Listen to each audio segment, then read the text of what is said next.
Hello and welcome to this special consultant roundtable supported by the Middleby Corporation, filmed here at the fantastic Middleby Innovation Kitchens in Dallas, Texas. As Scott said, the wow factory itself. I'm delighted to be joined shortly by a group of leading consultants from both the US and the UK who specialise in K-12 schools and higher education food service, both on the design and the management advisory service side of consultancy. So we'll discuss how the school food service sector is evolving and why, the challenges it's currently facing both in North America and in Europe, and discuss the solutions to those impacts, as well as the role of the consultant in implementing positive change. Plus, we'll also attempt to predict how the sector will change in the future. So if I have our panel join us on stage, please. So I'm going to ask our expert panel to introduce themselves and tell us a little bit about their business and their experience in K-12. Julie, can we start with you first, please? Thanks, Mike. Julie Byrnes. I work with RealFood Hospitality Strategy and Design, located in Newton, which is just outside of Boston, Massachusetts.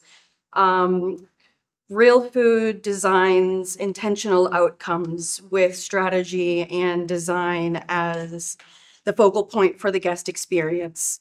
We've worked on a number of schools within the United States, ranging from Maine to Florida to Hawaii. But we didn't start in schools. We actually started really small, working with mom and pop operations. And then through time, we've been able to expand our portfolio through the relationships we've built.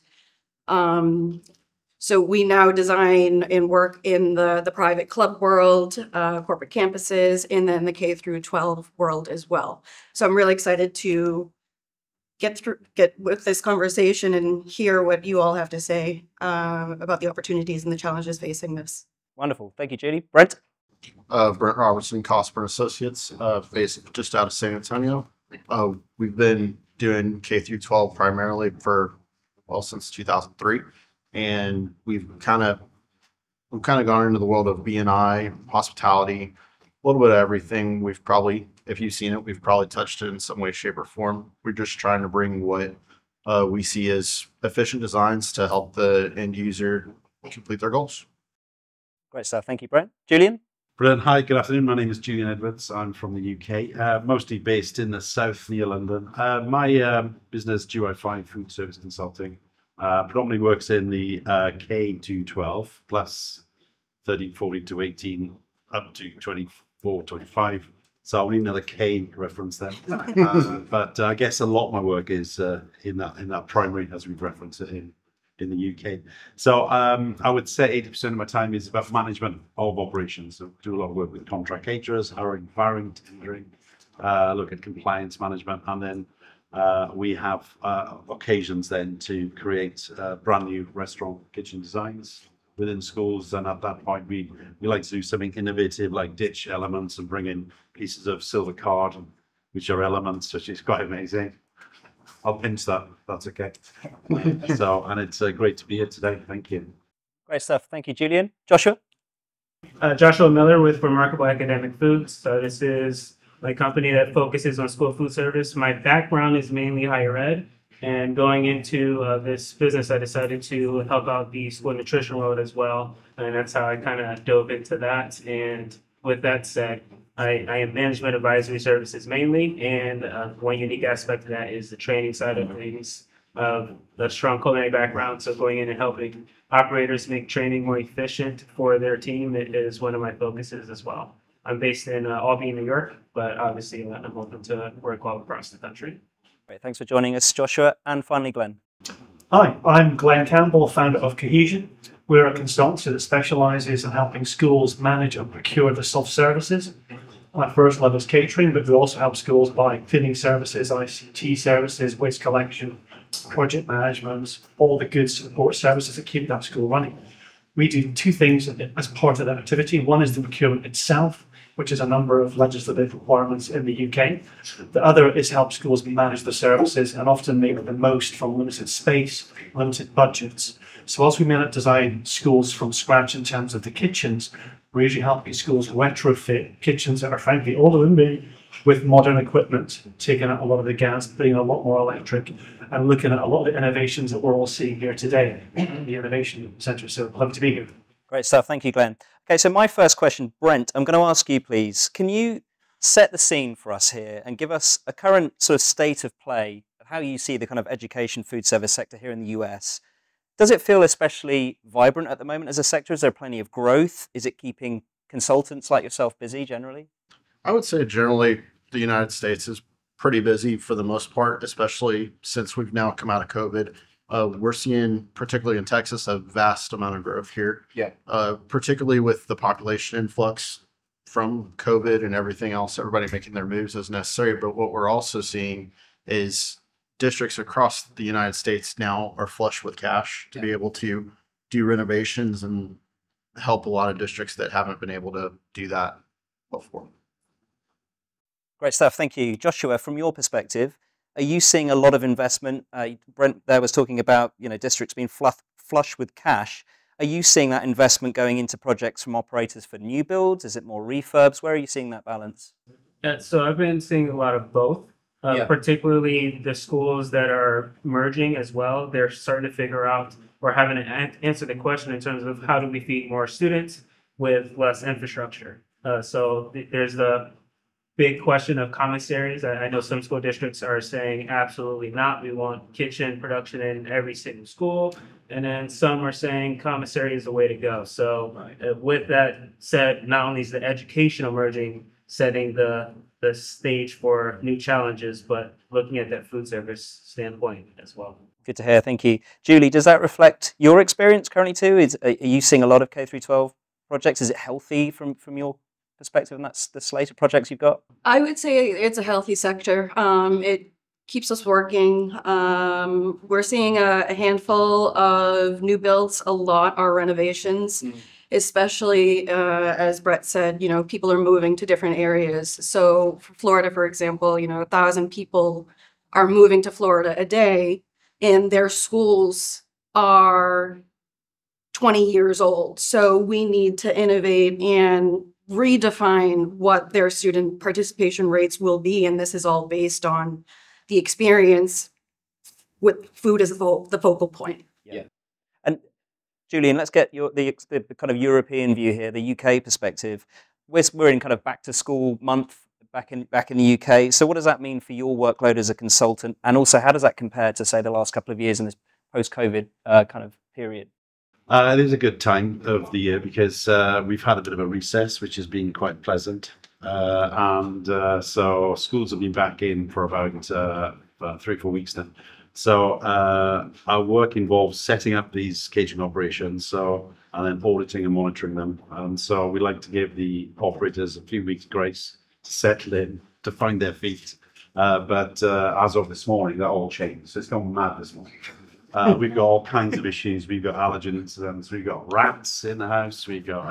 I seem to be the hub. I have to solve everybody's problem, which is. Well, you're the consultant, right? Well, and this is what we're here for. But the UK is it's back with a vengeance. And it's interesting, sort of post-COVID. We've gone into almost like the psychology of the way people behave. Everybody wants something faster, quicker. There's less tolerance. The human behaviour has become quite a challenge. So this is generally the sort of people who run these establishments and schools. You'd expect to walk into a school reception, especially K-12.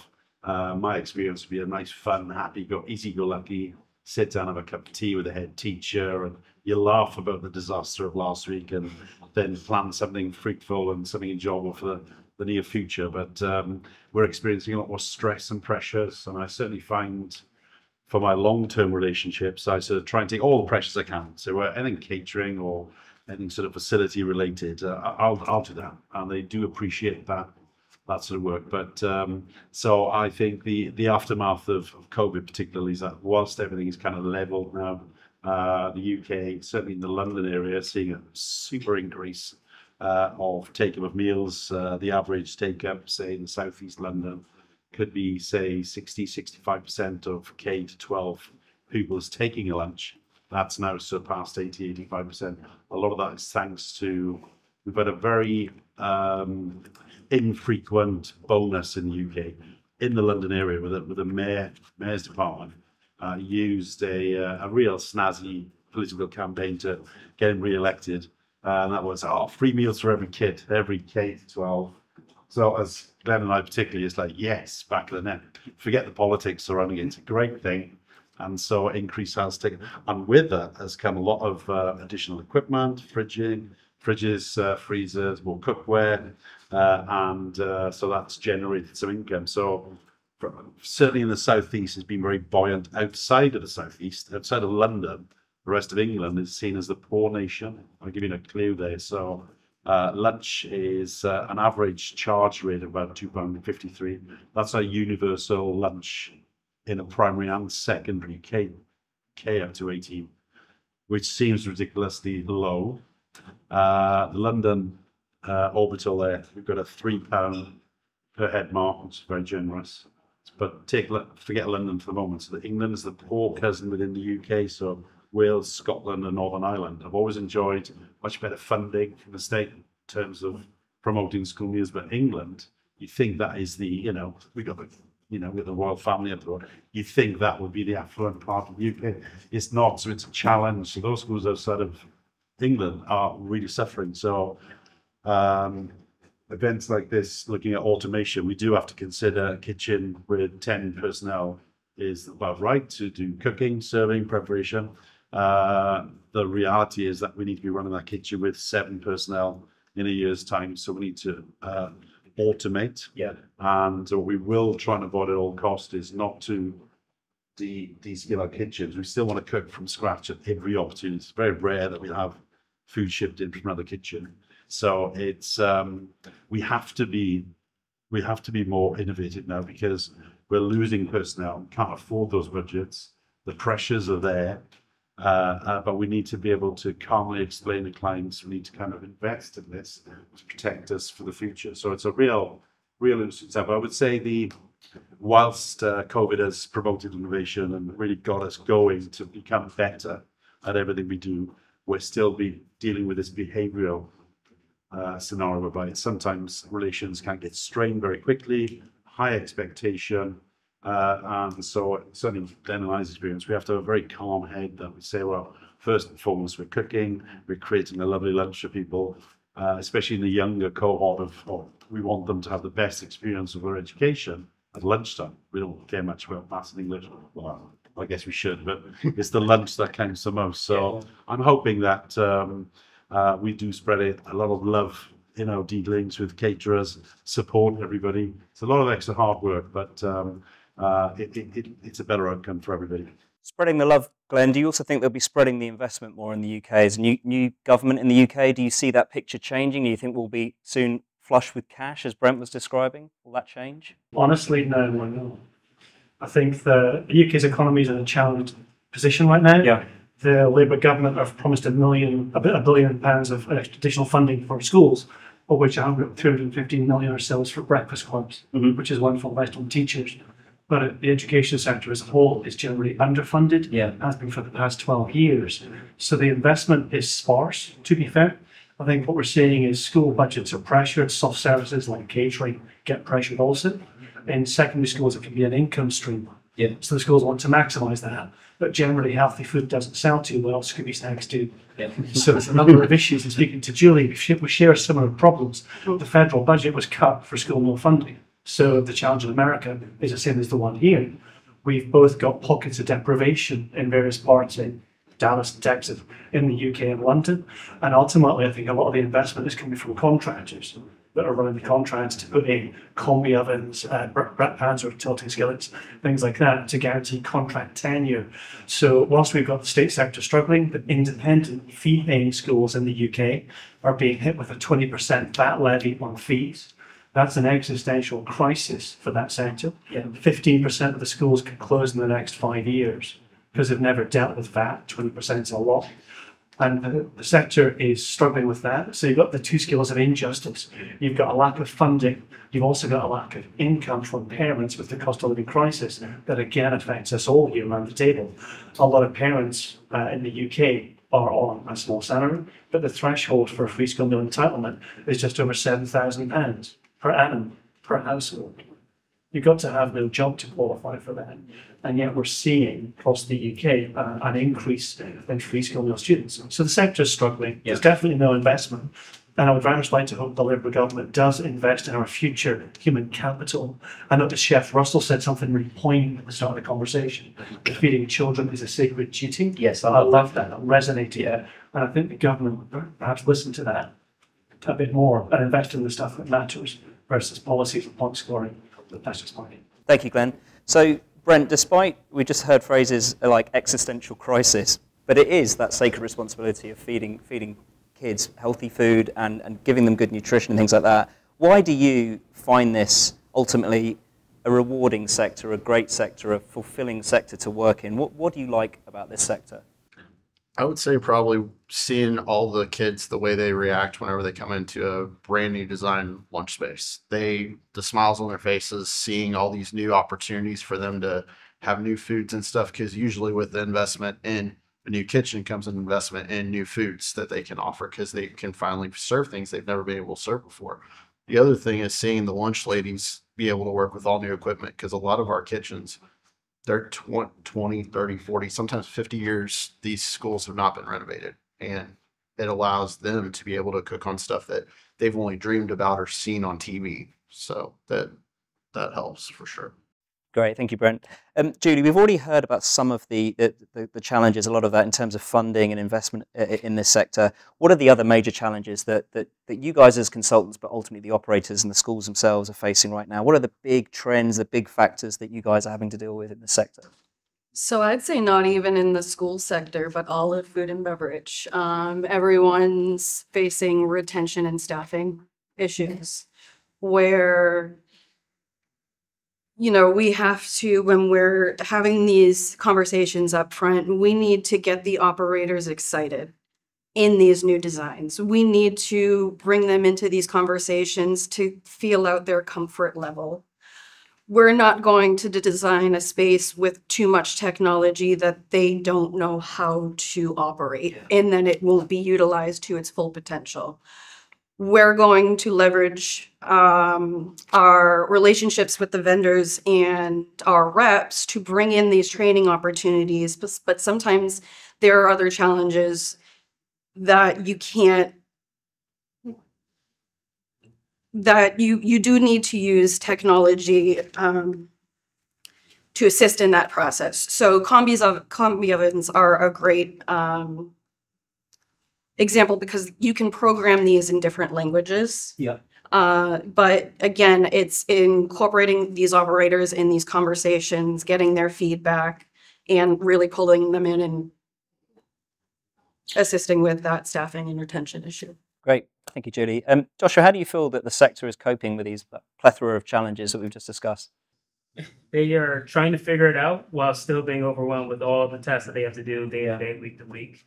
So the good news is that they're asking the questions, how do we get better? They know that the solutions are out there, some of them are better, but there might be a steeper learning curve, for example. So they're starting to ask and really try to figure out what's the solution for this, because yes, we want to take advantage of some of the new technology, the new features out there, but we can't make it to where we can't sustain those improvements long term. So they're really asking the question, and it's really about educating them. Not only do you have to educate the operators and decision makers, you also have to educate, again, going back to what she said about the training, educating them long term on how to keep up with all of it. Yeah, it's hugely important. Glenn, does that chime with your experience in the UK?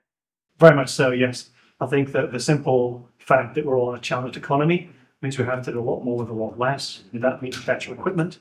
I think that, again, wrap pans, tilting skillets, the combination ovens Julie mentions are fantastic productivity tools for chefs, but it's also a change of productivity methodology, timing, and a lot of training, because using a combination oven isn't the same as on or off. Different modes, different times, different temperatures, all those things where the lower skill set cooks in the kitchens have a lot more support on. In the UK, you can put in a good sized combination oven for 10, 12,000, but you've got to put in 3 or 4 days of training.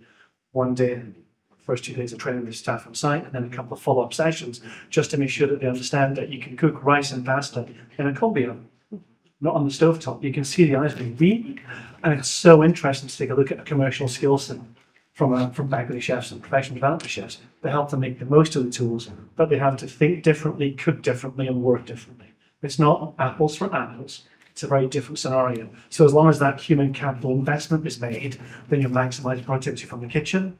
And one thing Julian and I take a look at is with the FCSI, the FEA is the Food Service Distributors Society within the UK. We're taking a look at whole life cycle costs for equipment. So a combination of, for example, is a purchase price of X plus Y of the running costs each and every year of its life, say 10 years, is trying to get schools to understand that they're going to save themselves 10, 20, 30,000 over 10 years by buying a combination of or a smarter dishwasher with heat reclamation technology. All those other things that is don't see and understand will save them money in the long term. Great example, fridges. Big upright fridge, cheap fridge will cost you 6 times more to run over 10 years than an expensive upper end model. Yeah. So always remember, buy cheap, buy twice. That's how it will go, but also train your staff and make sure that that investment is absolutely consolidated. Yeah, they're getting the most efficiency out of the equipment in the first place. Brilliant. Thank you, Glenn. Julian, can we just talk a little bit about some of the regulatory challenges that schools are facing as well? So you're very much an expert in allergens. And so how are the laws and kind of compliance issues changing in the UK, and how's that shaping what you guys do? Well, it's been, that's a great question, I guess, in terms of the way we all operate with safe food, making sure that when we source the food and store preparation, and I think generally the world has got a good handle on safe management of food, etc. But there's been nothing in the UK or Europe nothing major for a long time until about 10 years ago when Brussels decided that after a few years of research, that was to introduce some better controls on allergen management within food service. So, put things into perspective, it was becoming apparent that many people can be food allergic, hypersensitive, intolerant, or have celiac disease to a number of products. Whereas the manufactured goods industry, I think it's probably the same in the US, everything should have a label with a list of ingredients and allergens highlighted. So it was time in the UK and Europe to bring this into food service. So this has been going for about 10 years in the UK and Europe, and it's been a great opportunity really for the food hypersensitive members of the public. I think current figures suggest there's roughly 2% of the UK population with an allergen or intolerance. But what's interesting, in a recent survey by a government-funded body last year, it's up to about 7% of the adult population have a registered allergen or intolerance. So going to show that even if you're not allergic or intolerant as a youngster, we can all discover that we're allergic to something within our life. So don't assume anything. Don't stop eating. But so that's our biggest legislation, I guess, in the UK. So that's been interesting. So certainly within the school sector, we've seen two particular prongs here. Is that when we visit a school, we expect it to be compliant to the UK regulations in terms of being able to provide information. It's a top 14 allergens in the UK and Europe, as opposed to your big 9 in the US. Yeah. So that needs to be carefully managed, so that businesses must demonstrate their compliance. But within this particular sector, the K-12, although that's going to become a new thing next week. What's K-12? That's my new thing. What we find there is that the biggest part of it is the special diet provision. So that's growing year on year. You know, a school with 500 kids, 10 years ago, about 2 kids perhaps allergic to something. This September, it'll be 25 kids. So it's a growing market.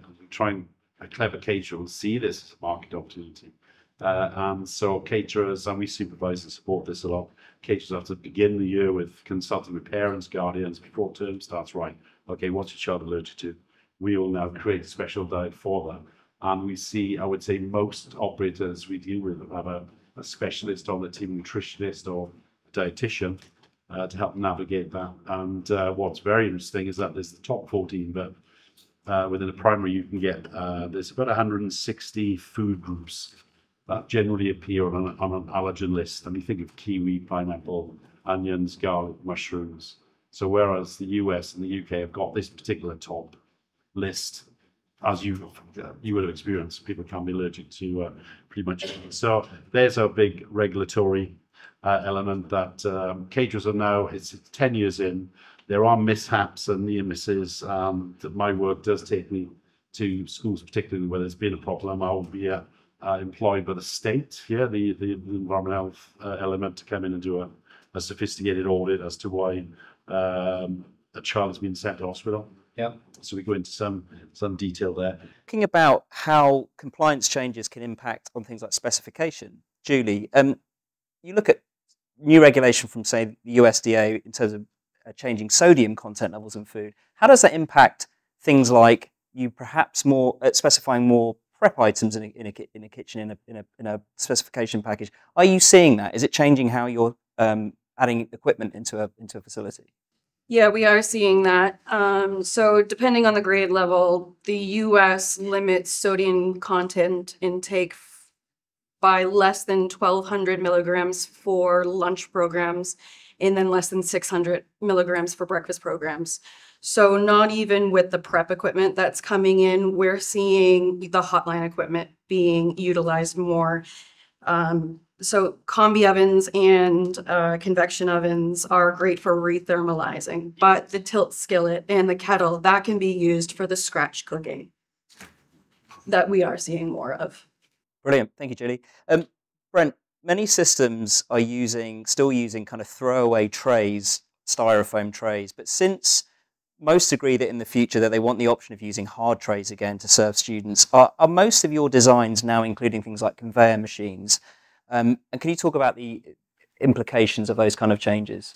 So typically, especially in Texas, we have seen a huge transition to disposables over the last 20 years. Well, now, within the past 3 to 5 years, everybody sees how expensive it really can be, not just from an environmental standpoint, but also from a cost standpoint.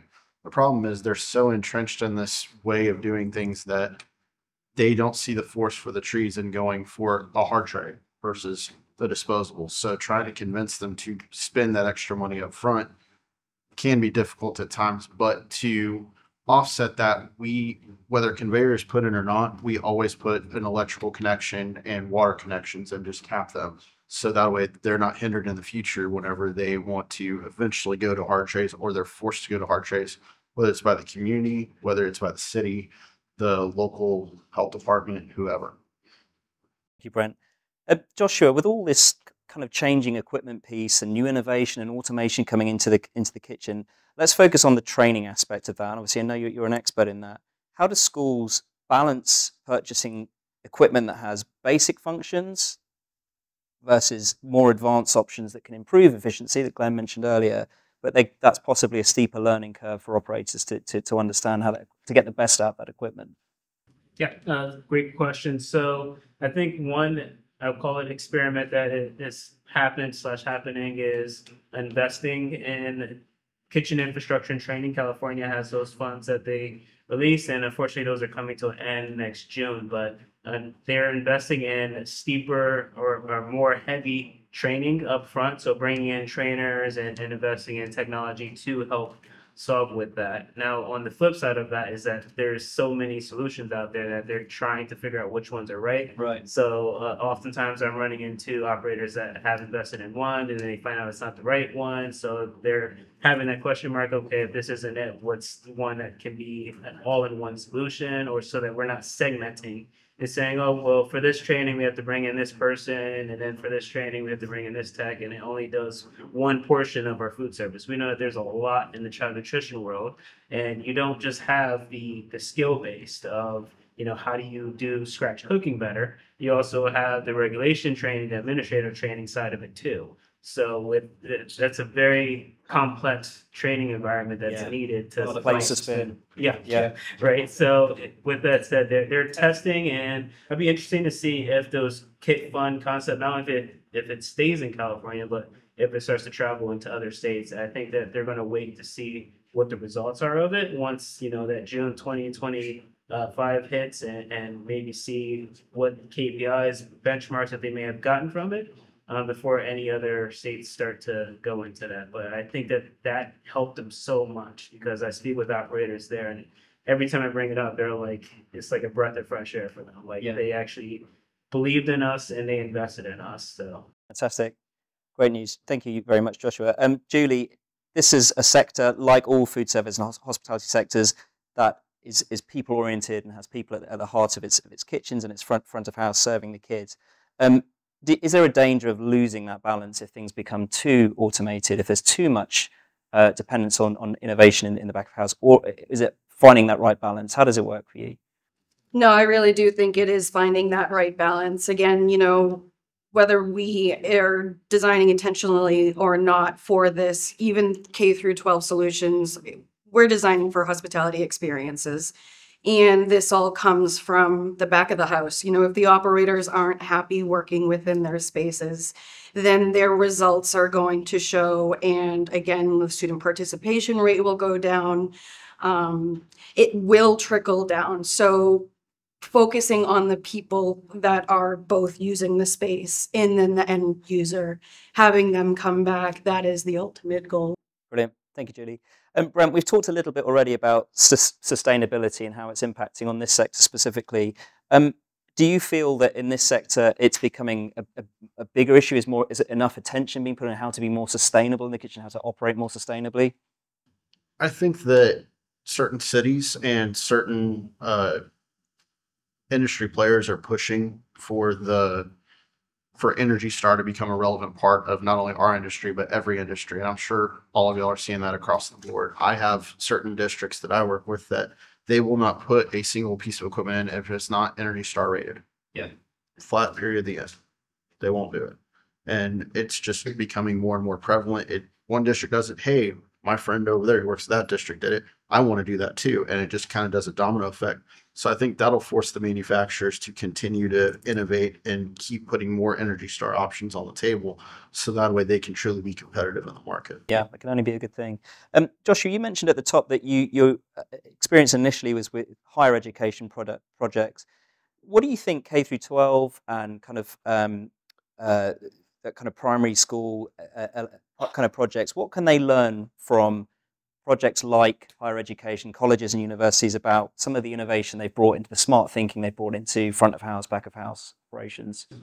Yeah, so even higher ed is struggling with some of those things. But what's really cool is seeing some of the tried and true parts of higher ed trickle down into K-12. So, for example, you know, bringing more cooking out front in front of the students is obviously one option that is on trend. Doing more made-to-order items. So instead of it being, oh, it has to be this sandwich made this way, you can't take away or add anything else to it. So more customizable bar options are definitely happening, and I think that's a welcoming solution. Even vending. So yes, you have the smarter, higher tech vending in higher ed, but K-12 is saying, well, we don't need that many bells and whistles. I mean, some of them may, but they'll say, why can't the lunch come out of a machine that was made that morning? Yep. That is also going to help reduce down the serving lines and get kids through faster. And mind-blowingly, and I'm still trying to get into a project with this, but even food trucks are even starting to make their way into the space. And it's like, when I first heard it, saw it, and as I speak with even food truck manufacturers, it blows my mind to see that that's happening. And I never would have thought, you know, 10 years when I was working on a college campus, that, yeah, school districts will be bringing these on in their schools as well. So really cool to see that happening. So interesting one to watch. Glenn, can this sector, the school food service sector specifically, learn a lot from other sectors, do you think? And also, can it learn from other industries in terms of how we get great food, nutritious food to kids quickly, efficiently, smartly? I think it has to. School is not an isolated environment. A lot of students eat elsewhere. Yep. And a lot of menu, dishes, ideas and service come from elsewhere. Sadly, a lot of that can be McDonald's and fast food, to be fair.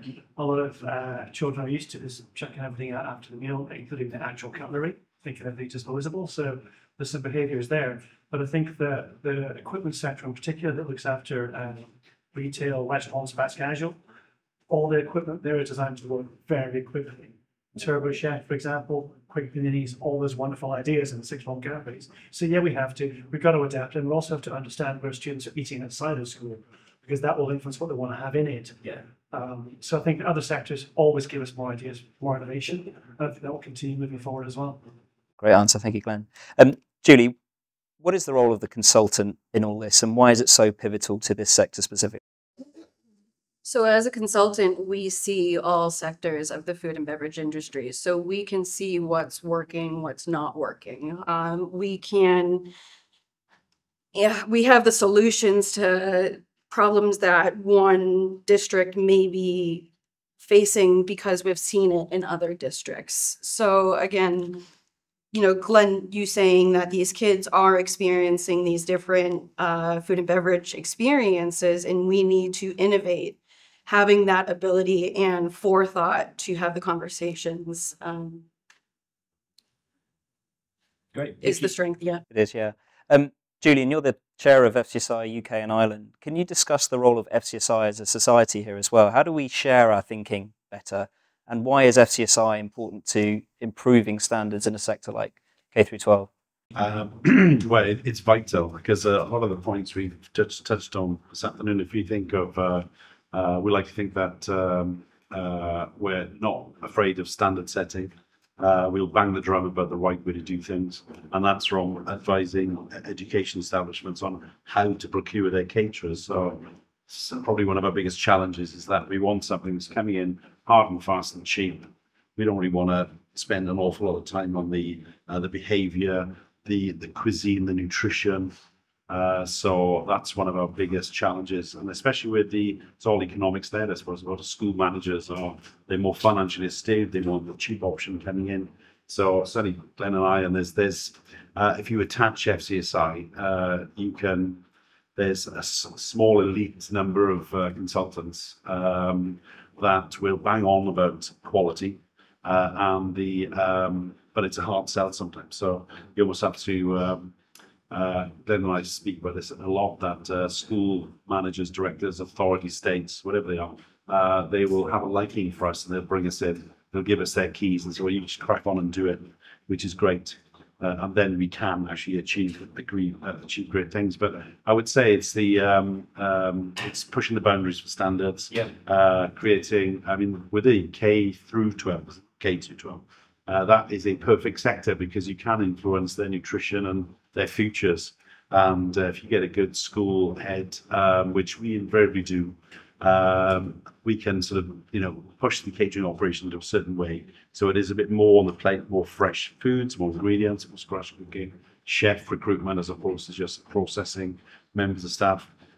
So we have the ability at FCSI to perhaps create a tone and a setting whereby other agencies can't, if you like. So we've got a far more business savvy and acumen to persuade a school that if we invest more in people, ingredients, quality, using the right equipment, bringing in all the attributes of our knowledge on sustainability, we bring a huge amount of wealth. Because everything we've learned today, they'll be on my website tomorrow. Let's face it, thank you. And from esteemed colleagues here today. So we do our best. And I think certainly we bring that edge. And the ultimate thing then is to have these conversations whereby you're persuading a school to look at putting some budget into supporting catering. And then the catch is that if we do this now, within 24 months' time, we're going to get a return on that investment. And the return is based on having 50, 60% kids taking up the lunch. Otherwise, they bring out their own packed lunch. There's the big competition. If we take that up to 70, 80, 90% take up. Thank you, Julian. A final question from me, and then we'll be able to take some questions from the audience. How do you predict this sector is going to evolve, and are you positive about those changes? Glenn, let's start with you first, please. I think it's going to get harder. Budget pressures will determine that moving forward. But I think we also have to bear in mind that a society that does not feel the geography on itself. Simple fact of life. Nothing new. Talked about the Stoics on the flight over. Yeah. They understood that. So I feel that we just have to do a lot more with a lot less. Get a lot smarter. Use modern technology, Internet of Things, powerhouse dynamics for energy cost controls, for example, and actually pull together. Because I feel that we're all in this. A lot of the students that are in the schools in K through 12 will never know us, and that's just fine. But we do want to make sure they have a really good lunch and better life chances. So I think the whole existential crisis we spoke about in the private education sector in the UK, it's actually society's existential crisis. Yeah. Because unless you feed children well at school and encourage that healthy, lifelong relationship with food, you're going to create a new underclass, perpetuating it, in fact. Yeah. I think here and in the UK to a degree. So yeah, it's going to get harder, but it's fighting the good fight. So yeah, I'm actually quite bullish on that. I'm looking forward to it, as maybe you can tell. Brilliant. Thank you, Glenn. Joshua, do you feel bullish about the future? For sure. I think that it's going to be slow improvements when it does happen. And I think what I said earlier kind of is a barrier is the educational part to the operators and the decision makers. There's a wealth of knowledge in this room alone, right?